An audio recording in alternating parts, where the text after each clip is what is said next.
Welcome to a place where time stands still, where the wind whispers through leaning stones, where lives once bustling with laughter and love are now marked by quiet etchings of marble, slate, and granite. This is a cemetery, but it's not just a resting place. It's a silent city full of stories, secrets, and history waiting to be uncovered. Cemeteries are more than burial grounds. They're open-air museums, libraries of stone, maps of human lives. Every name engraved here once belonged to someone who lived, worked, and dreamed. Each epitaph offers a glimpse, a clue, into a life we'll never fully know. But today we'll try. We'll walk the rows, we'll read the names, and we'll explore what cemeteries reveal about us, our communities, our values, and our place in history. And as we walk, we notice patterns. Family plots tightly grouped, some spanning generations. Others, they stand alone, perhaps the last of a line, or someone who never had descendants to carry on their memory. There are overgrown corners of cemeteries that often hide some of the oldest or most neglected graves, where erosion and time have nearly erased names from the stones. But even those unmarked or unreadable stones mattered to someone once. You might find mismatched headstones, sudden changes in size or material. That could mean economic hardship, a sudden death, or even a rush burial. And scattered through the symbols that speak a language all their own, there's clues just waiting to be noticed. The earliest American cemeteries were not cemeteries at all. They were churchyards. Burials were a spiritual matter, usually tied closely to one's faith.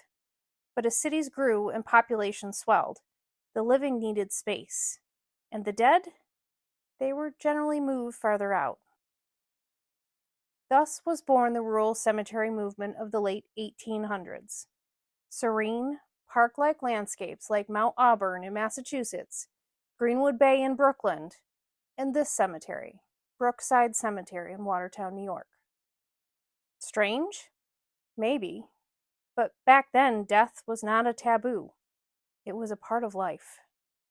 Headstones tell the tale of changing tastes and technologies.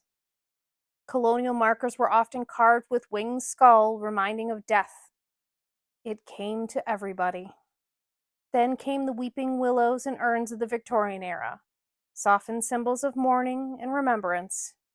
And later, things like this. Obelisks, angels, and grand mausoleums declared family status, military valor, and fraternal affiliations.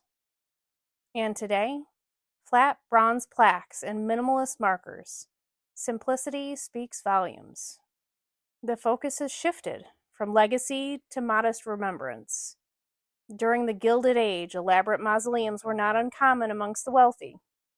Families treated the structures like mini temples, sacred spaces for remembrance, pride, and even architectural legacies.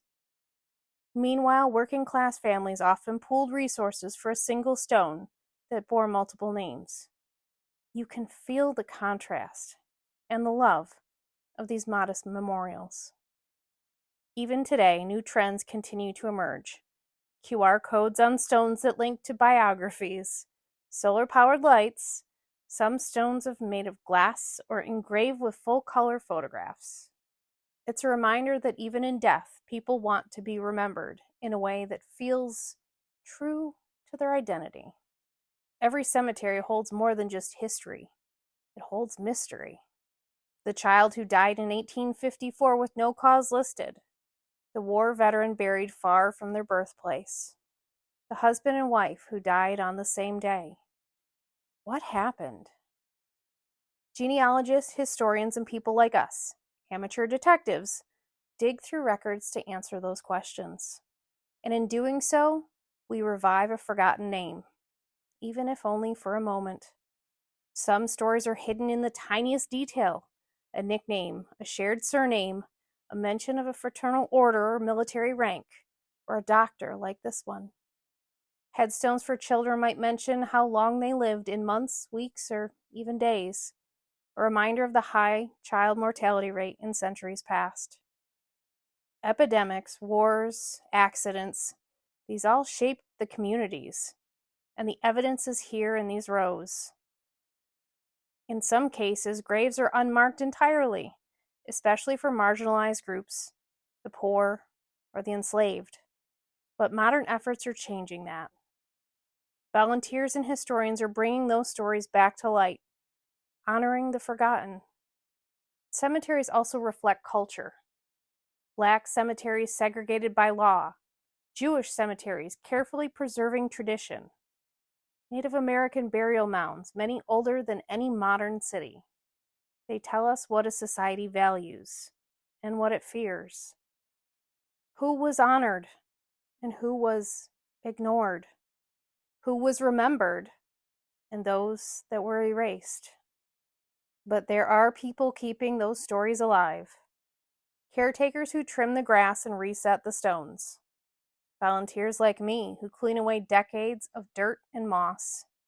And researchers who track down lost relatives. Some, like us at Grave Geeks, believe cemeteries shouldn't just be visited on Halloween. They should be preserved and protected year-round. Because when you save a gravestone, you save a story. Sure, some cemeteries boast celebrity graves, presidents, poets, and inventors. But most are filled with people like us. Mothers, fathers, teachers, soldiers, immigrants, children. They weren't famous, but they mattered, and they still do. Have you ever noticed a lamb on a gravestone? That usually means a child. How about a broken column? That means a life cut short. Clasped hands, doves, roses, crosses, acorns. Each one holds a meaning. It's like a secret language carved into the stone. Learning this language helps us read the cemetery not just as a list of names, but as a living book. Poppies often represent eternal sleep, while oak leaves symbolizes strength and longevity. A hand pointing upward indicates the soul ascending to heaven, while a hand pointed downward might signify God reaching down for the soul. Broken rings, upside-down torches, open books, every element chosen by a family once held weight, meaning, and a memory. Learning this symbolic language connects us not only to the people buried beneath the stones, but to the world they lived in, a time when death wasn't hidden from view, but acknowledged, even embraced, as part of the circle of life. So, why do cemeteries pull us in? Maybe it's because they make us feel something real. Grief, yes, but also a gratitude, a sense of connection, and awareness of time. A reminder that even in death, there is beauty, and even in silence, there are still stories. Maybe we're drawn to cemeteries because they remind us of our own stories. They encourage reflection. Who will remember us? How do we want to be remembered? There's something even grounding about reading the names of people who lived ordinary lives. The farmers, the seamstresses, the blacksmith, and the school teachers. You leave not with sadness, but with a kind of comfort almost, a sense that you too are part of a larger human tapestry. And perhaps most powerful of all, cemeteries remind us that no one is truly gone, as long as their name is spoken. Cemeteries are not about death. They're about life. Lives that mattered and lives that were loved. And when we walk along the stones, we speak the names. We share their stories. We give them that life again. So, all this long-winded talking, what does it mean? Visit a cemetery, not just for the spookiness or the silence, but for the humanity. Because every stone tells us a story, and some of them are just waiting for someone like you to listen. Until the next stone, thanks for watching.